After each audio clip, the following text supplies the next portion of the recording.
नमस्कार। ज्योतिष में भाग्य नहीं बदला जा सकता। भाग्य में जो लिखा है या ईश्वर ने आपको जो देना है उसकी निर्विघ्न प्राप्ति में ही ज्योतिष मदद कर सकता है। जितना मिलना है उसमें कोई भी ज्योतिषी रत्ती भर न तो कम कर सकता है न वृद्धि कर सकता है। आपको आपके भाग्य की प्राप्ति में आने वाली बाधाओं को दूर करने का मार्ग ही ज्योतिष प्रशस्त करता है। नमस्कार, मैं ज्योतिषाचार्य doctor Rahul Jain Lunawat astro point की ओर से आप सभी का हार्दिक स्वागत करता हूँ। आज हम एक कुंडली विश्लेषण करेंगे जिस कुंडली में जातिका ने बहुत ऊंचाइयाँ प्राप्त की है। आइए देखते कि ऐसे कौन से ग्रह थे कि जिनके वजह से वो ऊंचाइयाँ प्राप्त कर सके। इनके कन्या लग्न की कुंडली है और कन्या लग्न में एकादश स्थान में सूर्य कर्क राशि में मित्र राशि में है। अपनी राशि से द्वादश स्थान में होने से इसका पापत्व नष्ट हो गया है। ऐसे व्यक्ति काफ़ी धनी होंगे और उनकी आयु लंबी होगी। ऐसे व्यक्ति के पार्टनर, पुत्र और नौकरों का पूर्ण सुख उन्हें मिलेगा। उन्हें गवर्नमेंट की तरफ से या राज्य की तरफ से पूरा सहयोग प्राप्त होगा। ऐसे व्यक्ति अल्प प्रयत्न से ही पूर्ण सफलता प्राप्त कर लेते हैं। एकादश स्थानगत सूर्य की दृष्टि पंचम भाव पर मकर राशि पर होगी। फलता संतति सुयोग्य होगी। ऐसे व्यक्ति को पुत्र सुख जरूर मिलेगा। सूर्य की दशा अंतर्दशा में व्यक्ति सर्वांगीण उन्नति, यश व धन की प्राप्ति करेंगे। यहाँ पे सूर्य बुध युति है।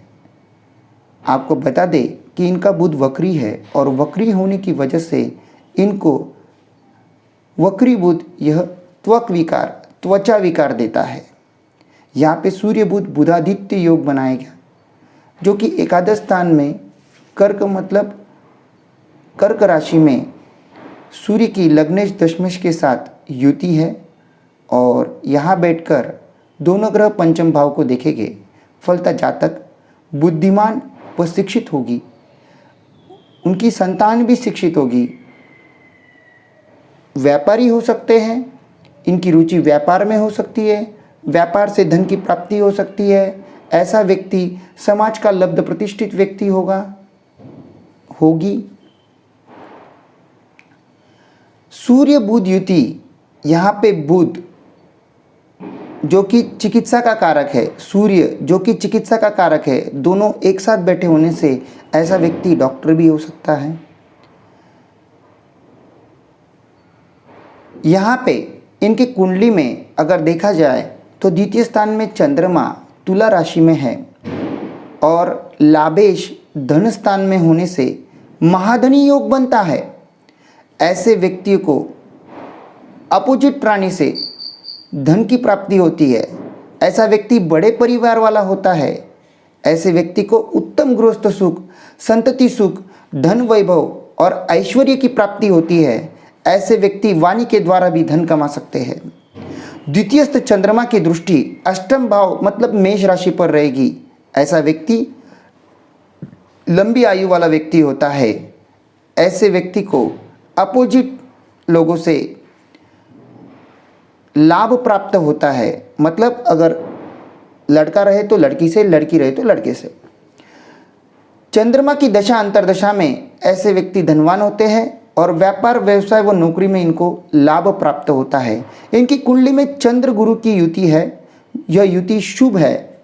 इस गजकेसरी योग का प्रभाव छठे स्थान, आठवें स्थान और कुंडली के दशम स्थान मतलब राज्य भाव पर पड़ेगा। फलता व्यक्ति की आयु दीर्घ होगी। जातिका में ऋण, रोग और शत्रु को नष्ट करने का पूर्ण सामर्थ्य होगा। कोर्ट कचहरी में जातिका का दबदबा रहेगा। कन्या लग्न में मंगल की स्थिति द्वादश स्थान में क्या गुल खिलाती है, इस बात पर नजर डालते हैं। कन्या लग्न में मंगल तृतीयेश और अष्टमेश होने से परम पापी है। कन्या लग्न में मंगल नकारात्मक ऊर्जा प्रदायक है। यहाँ द्वादश भावस्थ मंगल सिंह मतलब मित्र राशि में है और अष्टमेश के द्वादश में जाने से विमल नामक विपरीत राजयोग की सृष्टि होती है। साथ ही पराक्रम भंग भी बनता है। ऐसे व्यक्ति अत्यधिक पराक्रमी होते हैं, साहसी होते हैं, लेकिन क्रोधी होते हैं, क्योंकि मंगल यहाँ पे मांगलिक योग बनाता है और मांगलिक होने की वजह से ऐसे व्यक्ति में धैर्य की कमी रहती है, जिसके कारण प्राय अपने भाई बहन या अपने पार्टनर से, जीवन साथी से उलझते रहते हैं। जाति समाज में प्रतिष्ठा की हानि होने के अवसर यह पराक्रम भंग योग बहुत बार दिलवा सकता है, इसका ध्यान रखना चाहिए। इस मंगल की दृष्टि जातक को मकान वाहन के सुख से युक्त करता है, पर शत्रु जरूर रहते हैं। गृहस्थ जीवन विवाद पूर्ण रह सकता है। ऐसे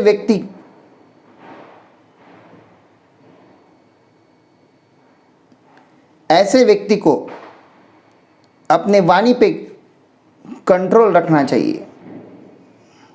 मंगल की दशा अंतर्दशा में जातक को मिश्रित परिणाम मिलेंगे और धन खर्चा होता जाएगा, शत्रु बढ़ेंगे, सुख की प्राप्ति होगी, पर दुख भी साथ में मिलेगा।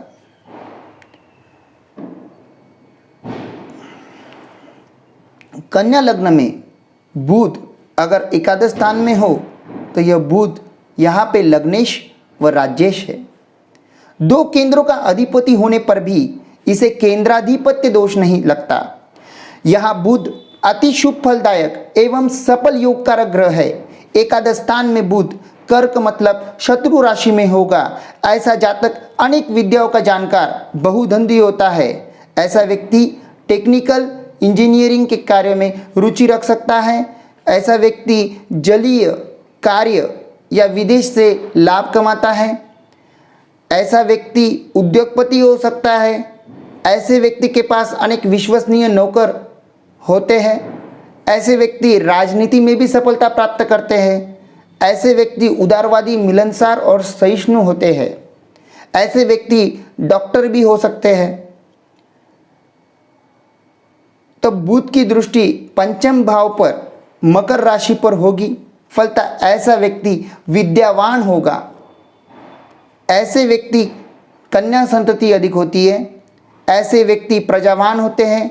इनका भाग्योदय 34 वर्ष की आयु में या उसके बाद होता है। 34 वर्ष के बाद इनके आयु में इनका भाग्योदय होता है।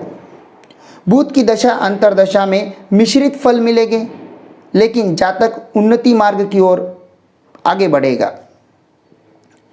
ऐसी व्यक्ति को चर्म विकार हो सकते हैं, क्योंकि इनके कुंडली में बुध वक्री है और वक्री बुध यह चर्म विकार देता है।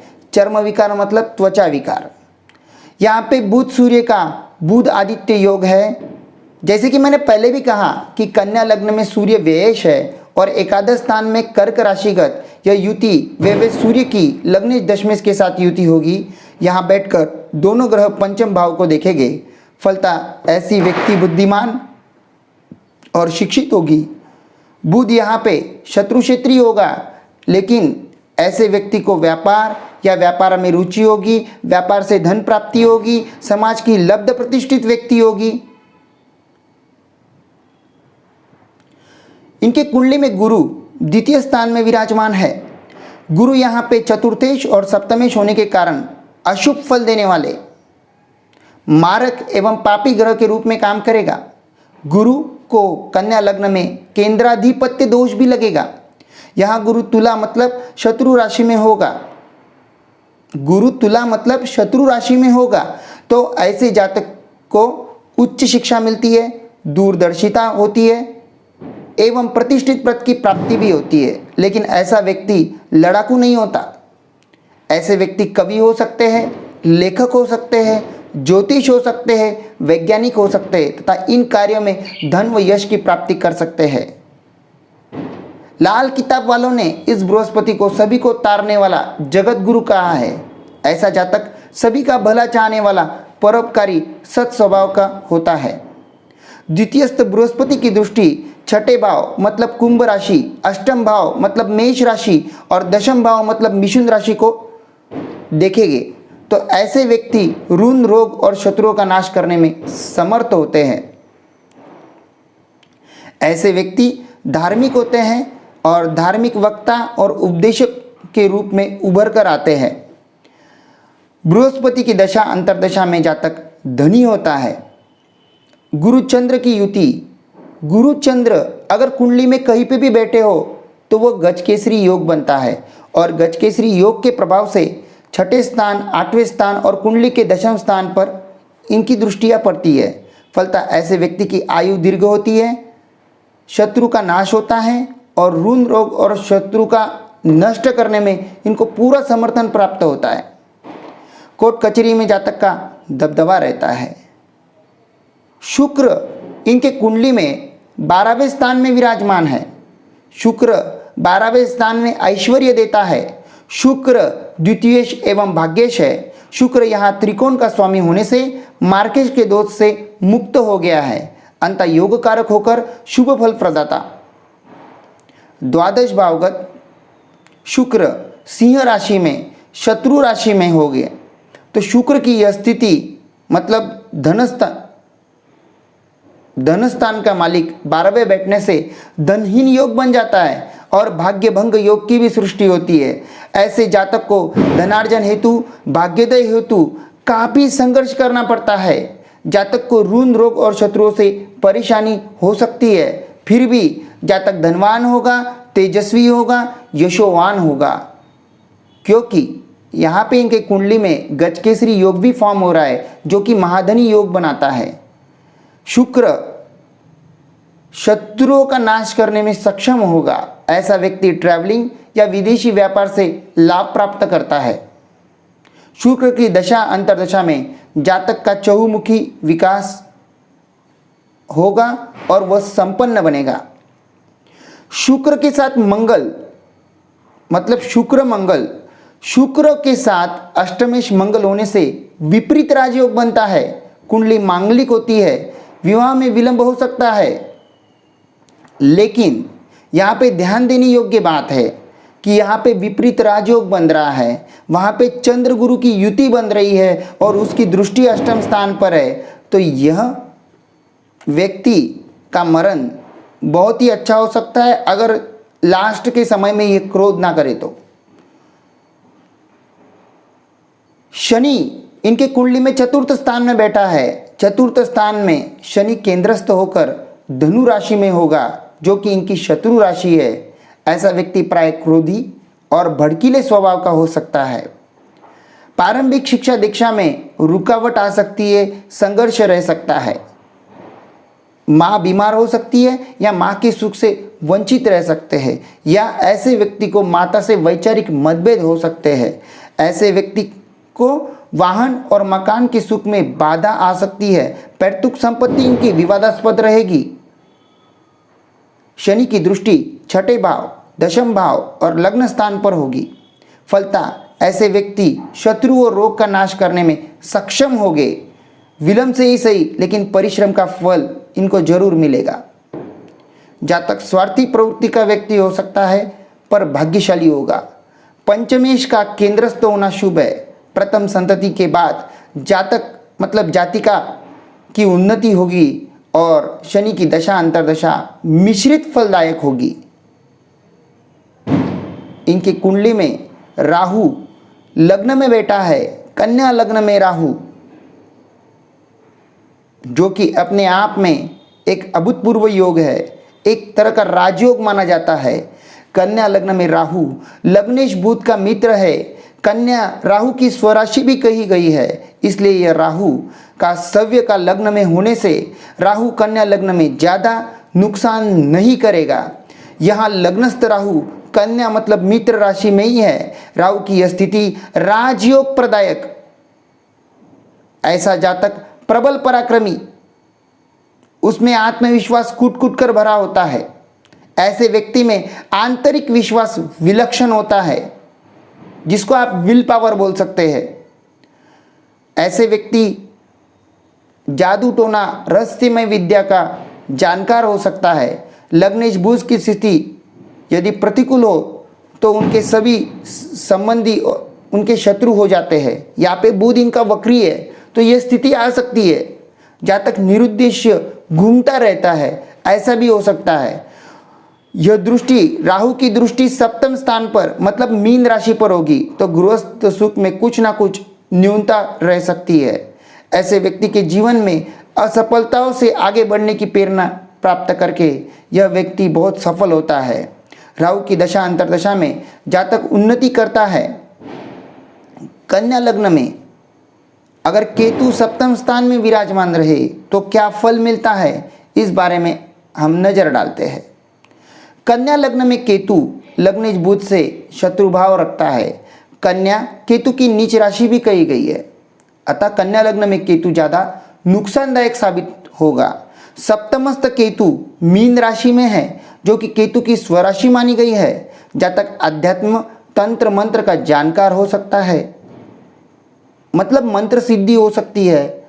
लाल किताब वालों ने सप्तमस्थ केतु को गडरिये का पालतू कुत्ता यह उपाधि दी है। ऐसा व्यक्ति अपने इर्द गिर्द रहने वाले का, भाई कुटुंबियों का, मित्रों का भला चाहता है। जातक यदि अध्यात्म की राह पकड़ ले तो उसके शत्रु अपने आप तबाह बर्बाद हो जाएंगे। अगर यह जातक अध्यात्म की राह पकड़ ले तो इनके शत्रु अपने आप बर्बाद हो जाएंगे। इस केतु की दृष्टि लग्न पर होती है तो ऐसा व्यक्ति बहुत बार विचलित मनोवृत्ति वाला, प्रत्येक कार्य में शंका की दृष्टि से देखने वाला होता है। ऐसे व्यक्ति अपने से बड़ी उम्र के व्यक्ति के साथ इनकी बहुत अच्छी जमती है। केतु की दशा अंतर्दशा शुभ फल देगी। ऐसी कुंडलियों का प्रेडिक्शन करने के लिए आप हमसे कांटेक्ट कर सकते हैं। हमारे चैनल को लाइक कीजिए, सब्सक्राइब कीजिए और ऐसी ही ज्योतिष भरी कुंडलियों का विश्लेषण के लिए आप हमें संपर्क कर सकते हैं। हमारा फ़ोन नंबर है 777-581-7080। धन्यवाद।